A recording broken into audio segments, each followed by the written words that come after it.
going to have tremendous seasons this year, and we were fortunate to get out of there with both of them. So I was proud of the toughness that we had to just figure out how to go and win on the road. And, I'm going to enjoy finally being at home. I can tell you that for sure. Now, Coach, especially in the last game against International, you had 3 guys go in double-digit points. How comforting is that to know that it's not just one or 2 guys you're leaning on? Multiple guys can give you more than 10 points a game right now. Well, I think we've probably had 5 or 6 different players this year scored double digits for our team, and I think that's the unique thing about the team that we've put together this year is, you can take one of them away, you can take 2 of them away, but then we got somebody else that can step up, and it's what we were really looking for when we pieced this team together.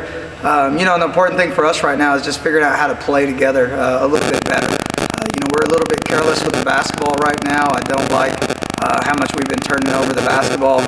We're doing a nice job finding each other assist-wise. I think we can still improve on that. But just having guys that, hey, when the offense is not going well, when teams are throwing different defenses at us, and just having some people that can just flat go get you a basket, it's a relief at times, and that's a testament to the talent of the players that we have. But, as this thing continues to come together and our team forms together offensively, I just see the sky being the limit for the offense that we have this year because in my mind, it could be anybody on our team that steps up on any given night offensively. And, it's just going to be continuing to play together. So I hope we can continue to build on what we've seen so far up to this point. But, I still think we got a long ways to go as a basketball team to get better.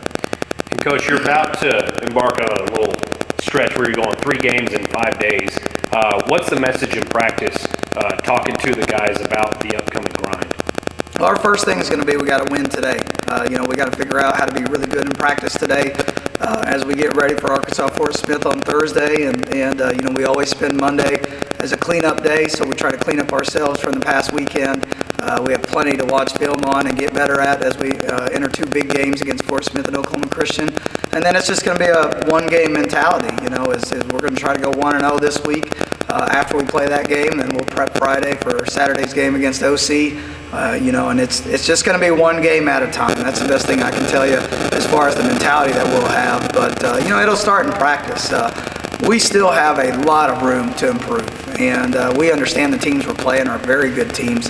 Both Fort Smith and Oklahoma Christian are well-coached teams. Coach Gibson and Coach Talley at both schools have done an unbelievable job in this conference. The Fort Smith coach was at Western New Mexico last year, and he did an unbelievable job there, and now he's taken over a new program in our league. So, for him, hats off because he's done a phenomenal job everywhere he's been. Same thing with Coach Talley at OC. And I tell the guys, hey, I'm not going to be able to out-coach them. You guys are going to have to outplay them. And that's the mentality I'm always going to take is we'll do our best as a staff to get them prepared, but then the players got to go win the games. And, our team right now is showing a lot of toughness, and I hope we can carry that into the week this week. Now, the Lone Star Conference, you just keep talking about how talented all these teams are. It's a very difficult conference to play in, and when the margin of error is so razor thin, how do you keep the players basically laser focused on the ultimate goal here, which is that conference championship? Well, let's worry about the next game right now. And we talked at the very start of league play. A year ago, we went 19-3, and 20-2 won the conference. And so we've said from day one, we don't know what game it's going to be as far as the game we win or the game we lose on if we're going to win or lose a conference championship this year. So if you want to win, then we're going to treat every game like it is the conference championship right now. And that's kind of been our biggest message going into conference play is we're going to take this thing one game at a time. And, that's the ultimate goal, I can tell you that. But we're trying to be a top 8 team and make the conference tournament and then get ourselves in position to make another regional tournament this year. It's not a be-all, end-all, hey, we have to win the conference championship. But our sights are on the postseason, and, we have to take it a game at a time if we want to accomplish those goals again and get back there and try to win games in the postseason. So it's sometimes hard to just stick with what's in front of us right now, and we constantly say, hey, let the coaches worry about the future, you guys worry about the now. And I'm hoping, all our eyes right now are focused on Thursday's game against Fort Smith at home. All right, Coach, and with y'all coming home, this will be the last question for me. With y'all actually playing at home and so many of the Rams playing well right now, who's one guy or a couple guys that are really just not necessarily lighting up the scoreboard, but in your eyes are just making the gears grind for the Rams right now that the fans need to watch out for? You know, I'm going to say our entire front line right now. I've been really pleased with our post play right now, and I think our guards are tremendous, and I think it's taken them a while to get our forwards involved with what we're doing. But now you're starting to see DJ Basie.